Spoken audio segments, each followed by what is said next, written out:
Hey guys, it's John out here on the back deck. It is early morning this morning. Very excited to be out here. It's about 50 degrees right now, and I've got a fantastic mug of John Show coffee. Thoroughly enjoying my morning. Anything interesting happening in your life this past few weeks? You know, one of the most influential people in my life is my mom, and she gave me a quote when I was 18 years old that is liberating and so freeing. And it gave me the chance to explore my own spirituality. Now, a lot of my exploration happened after my regression, but I started light studying spirituality when I turned 18 because my mom said when I was 18 that spirituality is a personal journey and we each must find our own way. Now, people will have leveraged nasty comments about my mom in the past, saying that's wrong. There's only one way. But what was interesting about my mom had her master's degree in liturgy. She was head of liturgical doctrine at my Catholic church, and she to really give you the the lowdown. My mom, when the priest wanted to do a sermon, my mom was the person he had to pass it by because she was the one who said it matched church doctrine. So he had to get it approved by her. But my mom, when I was 18, said spirituality is a personal journey. She gave me the green light to go away from Catholicism and find what I believed. And maybe on some level she thought that I would come back to Catholicism. But instead, what I found when I went outside, it was that God is too big and too beautiful to be encompassed by any one school of thought or religion. And I kept finding all the fallacies in the Christian faith. The Bible is a mishmash of ideas from many, many, many different people, from many different cultures and societies, and many different belief systems. And it's all written between 70 and 200 years after the crucifixion. But you can find beautiful truth in there as well. You can find beautiful truth in there as well. In the early 2000s, I did a study. I read the Torah, the Bible, the Quran, and the writings of Baha'u'llah. Now, I had already read the writings of Buddha and the Bhagavad Gita, but in I decided to follow the Abrahamic line. What I found when I followed the Abrahamic line is that the Abrahamic line is getting more and more loving, more and more caring. Because if the earliest Hebrew Bible, the Torah, it's so violent, it's so angry, it's so when they define God, it's God is vengeful and jealous. Then you get into Christianity and they say God is love, but we get to judge everybody and we get to go to hell if we don't believe it. Then you get into Islam and it has its own restrictions as well. But the Prophet Muhammad said, "He who knows not kindness has no faith." And they use the word Allah because it's genderless. It's even though the religion itself has been morphed into subjugation and rule, the original writings are all about equality, which is really interesting and loving and caring. People interpret things and they lash out because of their own chosen beliefs, the belief in taking things literally from thousands of years ago. You can't do that because you don't. No one knows what they're thinking in that time. But my study in the early 2000s was I read them twice. I read them first with the intention of reading the loving side of it. Reading and whenever something would get negative, I would just skip over to the next loving part and I would read that. Then I read it again, reading only the fearful parts, the angry parts, the hateful parts. Second reading was very depressing, by the way. But what I found was when you read the loving sides, they all say the same thing. I mean, one of the number one thing, universal truth is the golden rule: treat people how you'd like to be treated. It's found in every one of them. It's found in all of them. When I started reading the fearful sides, none of them agreed on anything. They were all trying to push their own dogmas. Their fears come from their dogmas. So I came to the conclusion that because they all agree on one, that must be coming from God, and because they disagree, that must be coming from man. And you look at the stories of the Bible, and you just go back to one of the earliest ones, one of the original ones, Adam and Eve, right? They ate from the tree of knowledge. They got kicked out of paradise. You can get deep into the knowledge of stuff from thousands of years ago, and then which no one knows what any of it really means, right? We all have our interpretation, which is why there are so many different denominations and different ideas. But no one really knows. And what we do know is that everything in the Bible is hearsay. Somebody said, somebody said. And so you have to come back to finding the inner path within. The kingdom of heaven is within you. That seems pretty clear. The kingdom of heaven is not in some doctrine or dogma that you must follow. The simplicity of this is interesting to me because there's also a quote in the Bible that says, "In my Father's house there are many mansions." To me, that means there are many ways to find God. That God and that God is love. And what I did in that study was I found God in all of them, every one of them. There's no need to judge because the judge themselves are leveling you to be a judge, right?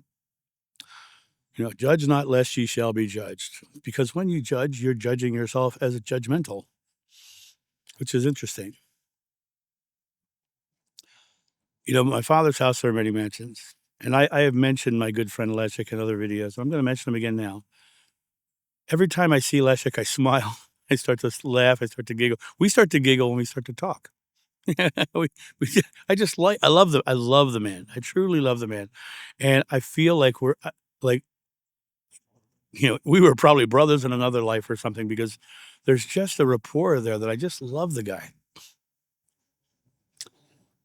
Leszek is very deeply into the law of one material. Now, I am absolutely not in any way, shape, or form into the law of one material. And, what is the law of one material? For those of you who don't know, it's a 1980s channeled material from supposedly the Egyptian god Ra. And it's got so much complexities about densities and levels of awareness. And this planet is this. And it's just so complex. It's so complex. But I look at Leszek, and Leszek is loving and caring and not in any way, shape, or form judgmental. In fact, he comes into my membership group, and we just all love him when he shows up. I'm actually thinking about moving the time of my membership meeting so Leszek can come to more of them.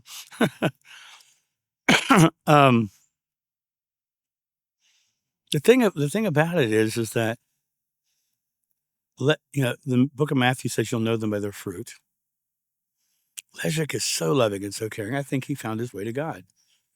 I think what he's putting out is loving and caring. I think one of the many mansions has been found in him, but it's found in him. When I had my first regression, and this is something I measure all spirituality against, I measure it by the guidepost that spirituality is simple. Under hypnosis, I said it's so simple we have a hard time comprehending it. So when I am going through my spiritual journey, which is my own, and I have never asked anyone to take my journey, I've never asked anyone to believe me ever. I've been speaking about this since 1999. Speaking publicly about it since 1999. I have never asked anyone to follow any doctrine, any dogma, any religion, any diet. I have literally for 25 years have been speaking the same truth. You can go back. There's a book called Signs Along the Path. You can go look at that book. It was a compilation of blog posts I did in the early 2000s. I've been speaking the same truth for 25 years. It's easy to do that because my truth is simple. Love one another. Be love. People ask me my religion. I say I am John and I am love. When I put out a video talking about the regression and the memories and the things that I believe, I'm only speaking my truth.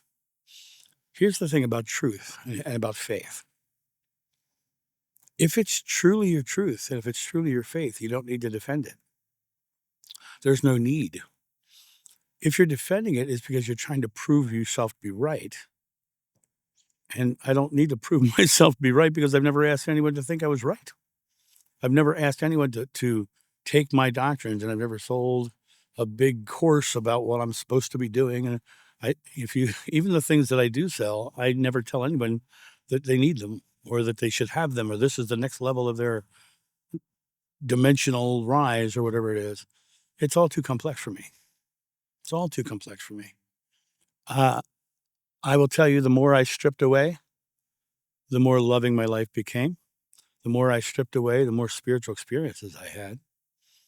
Because I believe the various complexities are just the fog that keeps us away from our divinity. I've been saying that for 25 years, right?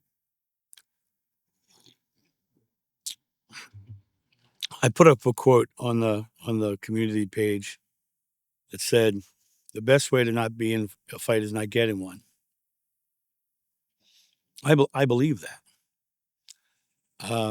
I in no way, shape, or form need to defend my faith or defend my belief. If someone's trying to defend themselves, it's because they're uncomfortable. They feel unsafe. You know, that's a position to choose. That's a choice. But when you look at the ability to love one another, I leave you one commandment: love one another. I love Leshek. I love Leshek. I have friends who are Hindu. I love them. I have friends who are Buddhist. I love them. I have friends who are followers of Yogananda. I love them. Love them. Right? In my father's house, there are many mansions. It's so simple, we have a hard time comprehending it. Spirituality is a personal journey.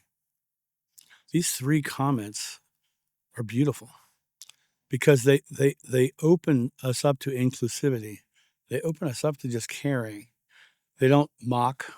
They don't slander. They don't do it. They just love. They just love. And there's a quote in the Bible about turning the other cheek. Turn the other cheek. Many people will interpret this as let them just beat you up, right? Other people will turn this as being a peacemaker, right? I believe it's more internal. I believe it's do not react to the stimulus of the world because the stimulus of the world is designed to make you fearful, to make you doubt. And I don't doubt. I don't doubt my truth. I don't doubt anything I've said anywhere. I don't doubt it. Right? When I have an epiphany or something, I take it in and I assess does this feel simple and truth, and is this part of love? That's my entire spiritual career right there in a nutshell. People are fascinated by my past life story. When people are trying to defend themselves, it's one of the first things they attack. Ah, he thinks he was an apostle. The attack itself is reacting to stimulus. It's okay. You know, I'm not rattled because there's nothing to be rattled about. My faith is true. I follow it. Spirituality is a personal journey. Everyone has the right to find their own way to God. The fruit that they're bearing is the fruit of love if they find him or her, because there is no gender in God. I keep hearing the use of the word father. I don't believe, I believe more along the lines of Allah. It's not male or female, it's genderless. When you look at it from the perspective, people ask me if I'm Christian all the time. I'm not. I can't be a Christian because the word Christ itself means Messiah, an anointed one. And the original word Messiah had nothing to do with spirituality. It had to do with being a king or a ruler and being anointed in that position. Right in the Bible, he turned down being the king of the Jews. So he can't be the Messiah. But what did he say? Love one another. What did he do? He loved the Roman soldier. He loved the Samaritan woman. He loved the leper. He loved everybody without question or even without a pause. He just did. He just stepped in. He just loved. The fruit he was bearing was pure love. Now, people will mock my past life regression and my story. People will mock how I say Jeshua. I'm going to do a full video on that story soon, and it's going to be a longer video just about my past life regression because there are a lot of questions about it. And I'm going to explain how, one of the things I'm going to explain in that video is that when I first was in the regression and I opened my eyes, I was on a beach and beside me was a man, and the man was long gray beard and holding onto a stick and holding his, because his back was bad from all the work he had done all of his years. And I knew that was my father. I just knew that was my father. So in that life, that would have been Zebedee. And we started to have a conversation. And I could not understand him because he was speaking a different language. And as I was speaking to him, he was speaking, and and in the regression, you hear me say, I don't understand him. And the regression is not knowing whether I was unable to hear him or whether I was, or whatever. She said, imagine if you put a megaphone to your ear and the megaphone would make you understand. And so in my mind, I did that. And all of a sudden, all the words shifted from this, whatever language this was. I don't know whether it was Hebrew or Aramaic because I don't speak those languages. Never claimed to have, by the way. And suddenly it translated, right? It translated to English, which means any pronunciation I say probably is marred by that. But if anyone's interested in knowing the experience of that, there is a video on my channel called 2 Moments from My Regression. And the 2 moments from my regression were meeting Jeshua, feeling his presence, feeling the love emanating from the man, having him touch me and crossing over into the purity of love itself. And then the second memory in there was me witnessing him being crucified. Now, for those of you who are empathic or feel for people, I will warn you about the second one, especially because the second one, you will hear the guttural cries of a man watching his best friend die. And the regression has had to raise me up out of my emotions so that I could get a better understanding of it. And you will hear in that video, the second I see the crucifixion happen, I instantly, my sinuses filled. I started wailing and crying, and it was terrible. It was a terrible experience. But I share that video because for a couple of reasons. One, that was the most powerful thing in my life, bar none. That regression, that first regression, the most powerful thing in my life ever. Why was it so powerful? Because it was so real.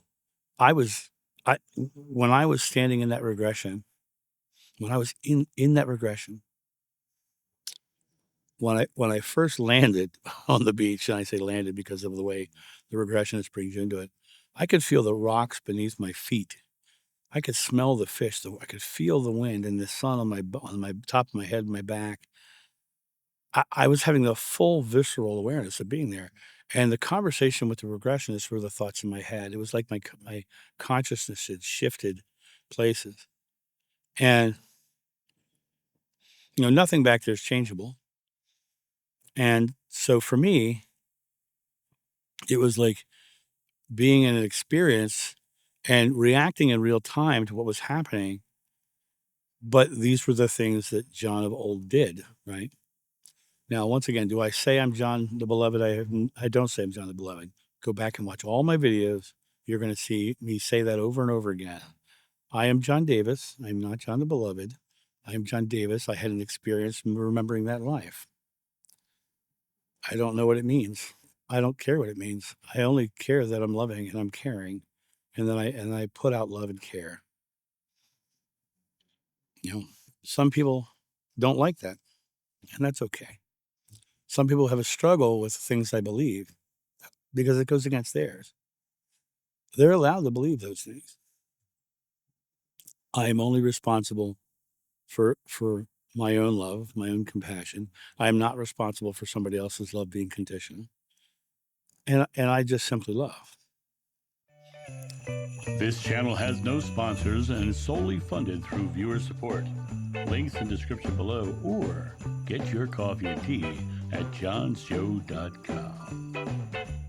The idea of spirituality being a personal journey is, in fact, one of the foundational stones of my belief. I talk to everybody. I've been all over this world. I've been to 32 countries.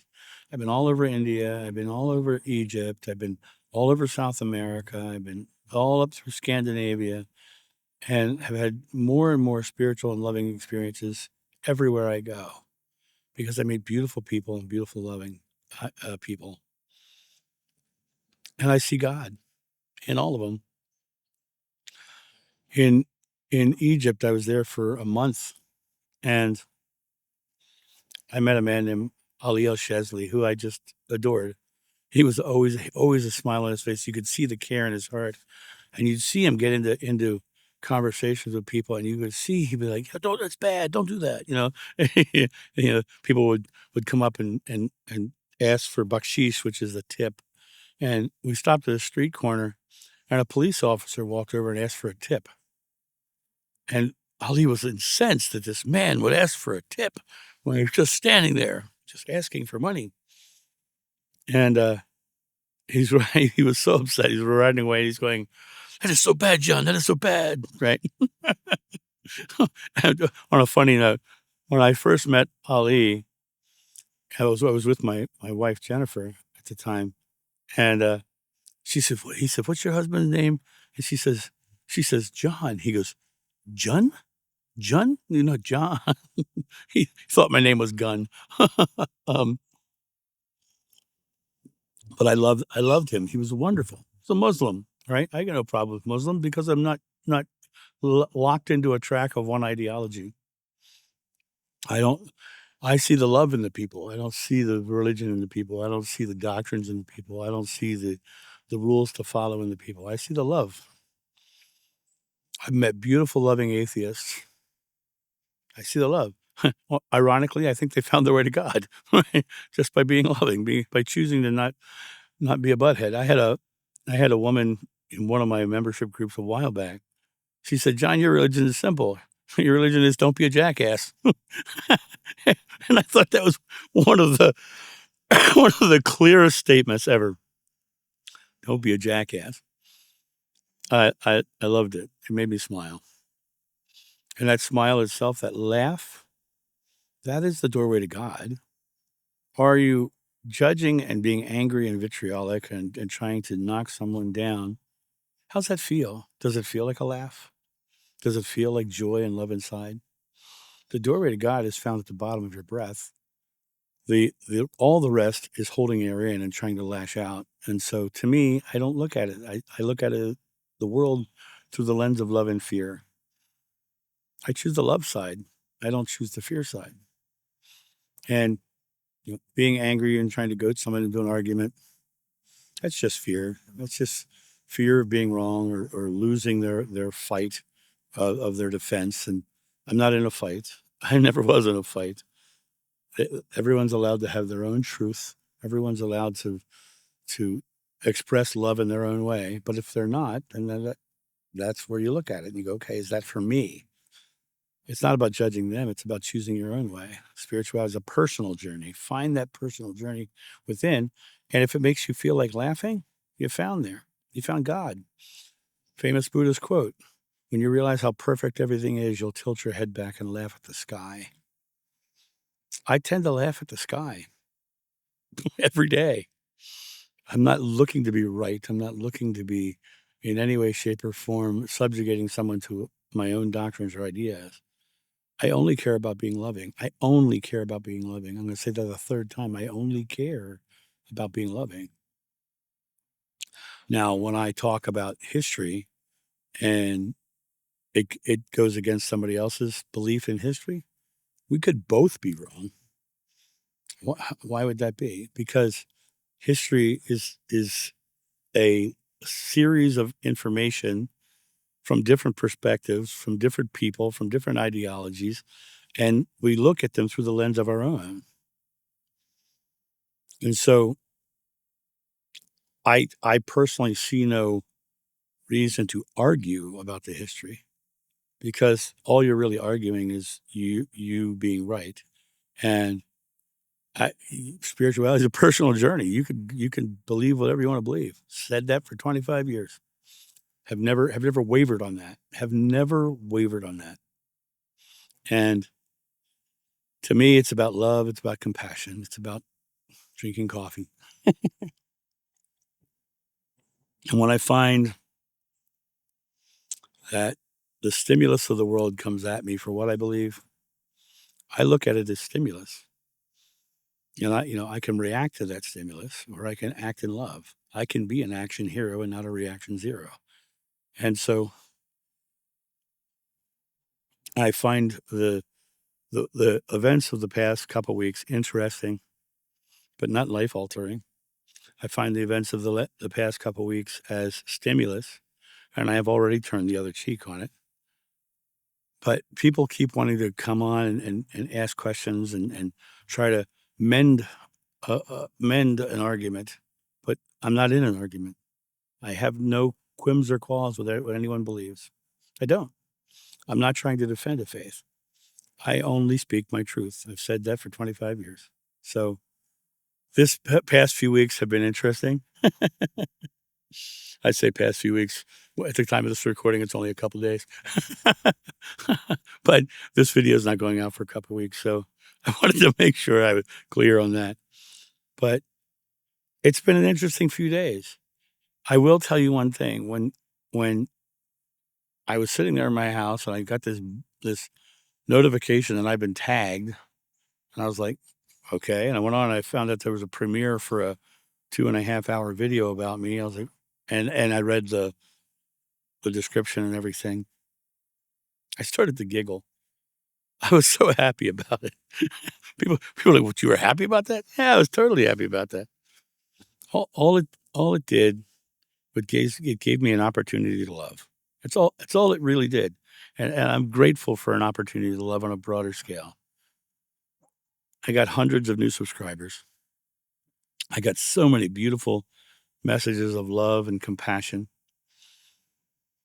I I took it as my ability to act in love and not react to stimuluses of somebody else's desire to be right. I just acted in love, and I'm proud of myself for the way I handled that because I the second I saw it, the giggle made me laugh because if I look back at it now, I say this in lots of videos. What is a laugh? It's a joyful exhale. The second I saw it, I started releasing any stimulus from it. I never fell into the fears or anxieties that it was meant to promote. And in the end, I got a whole bunch of loving messages and a whole bunch of new subscribers. And I think that happened because I remained in my love place. I remained in the place of love and compassion.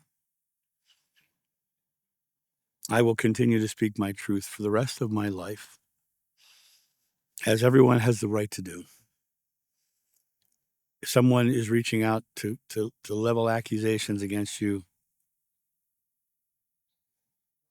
they're allowed to do that. This video is about reflecting on what has just happened because, you should always assess the things that happen in your life, and I'm proud of myself.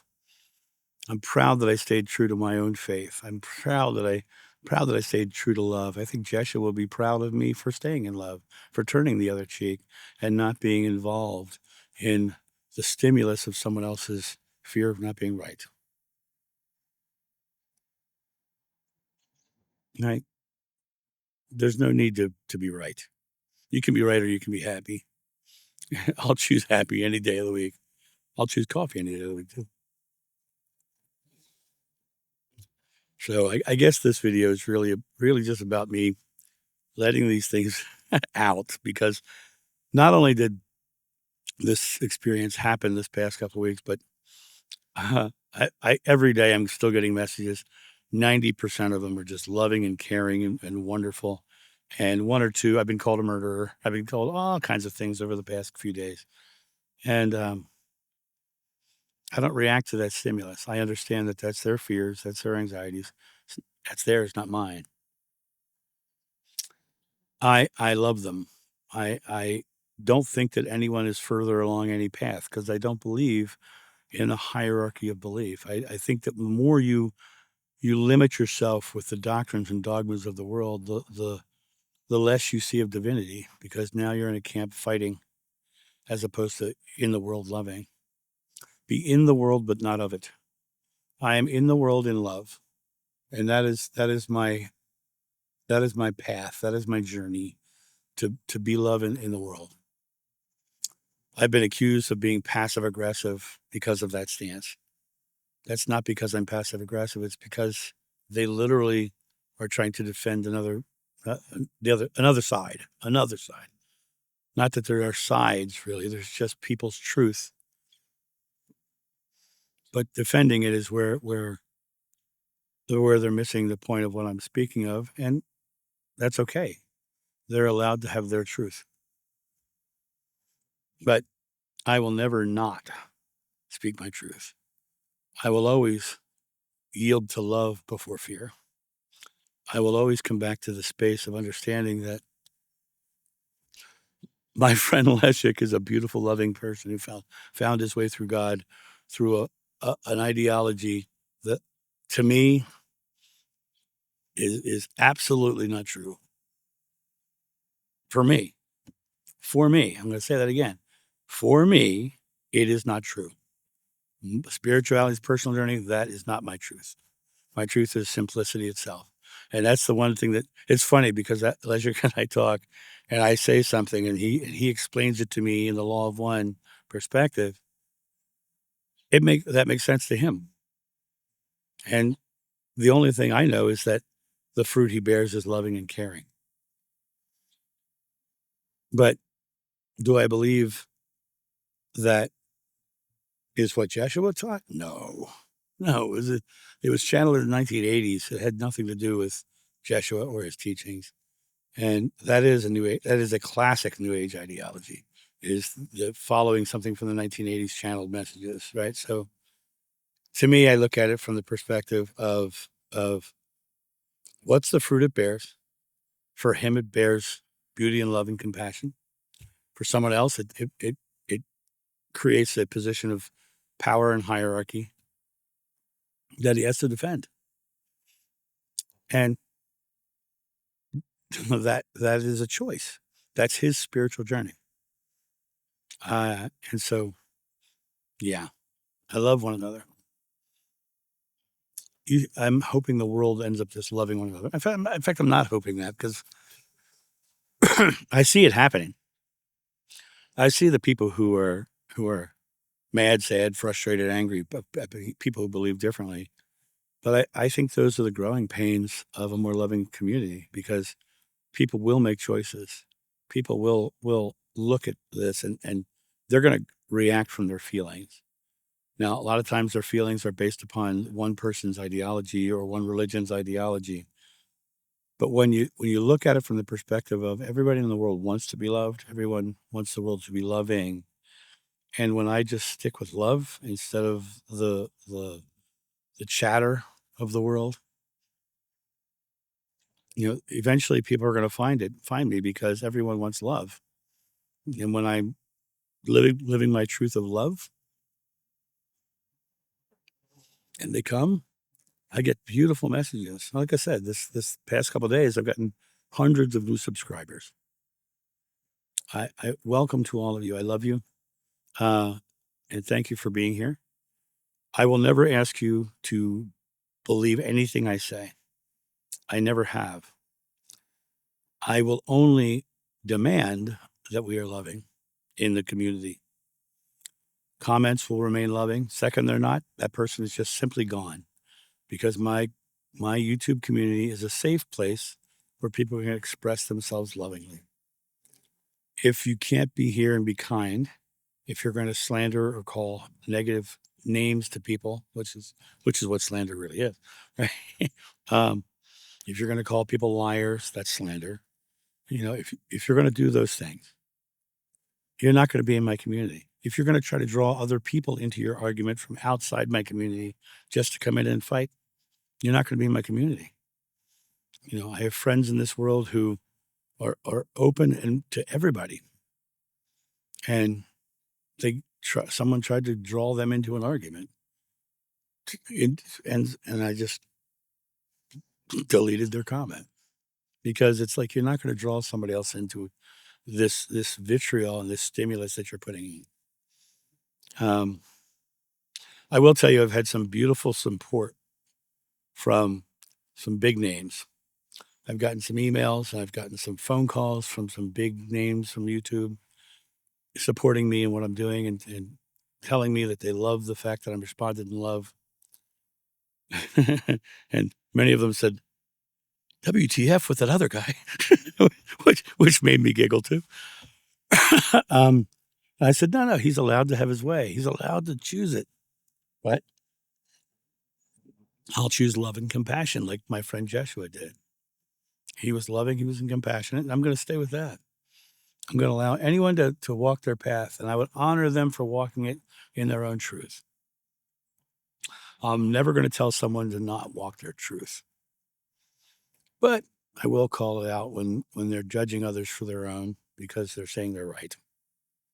Anyway, I'm going on too long. I'm blathering, drinking my coffee. It is a beautiful day today, and I hope wherever you are having a fantastic day. I love you all. I love everyone who believes the same as me, and everyone that believes differently than me, as long as you're loving. And I'll love you during that too, because hopefully my love will show you a new pathway to love. That's really the story here. And I guess really that's all I really have to say on this topic this morning. I hope you guys are finding your weekend beautiful and loving and caring, and that this fall weather is something you enjoy wherever you are. I love it. A little chilly, get to wear like fleece and my cool hat and sit on the back deck drinking coffee. Find ways today to do things you love. You have to be the love to see the love. If you're being something else, you're going to see that. And that's my thought on this. You guys have a great day, and I'll talk to you soon. See ya. Bye.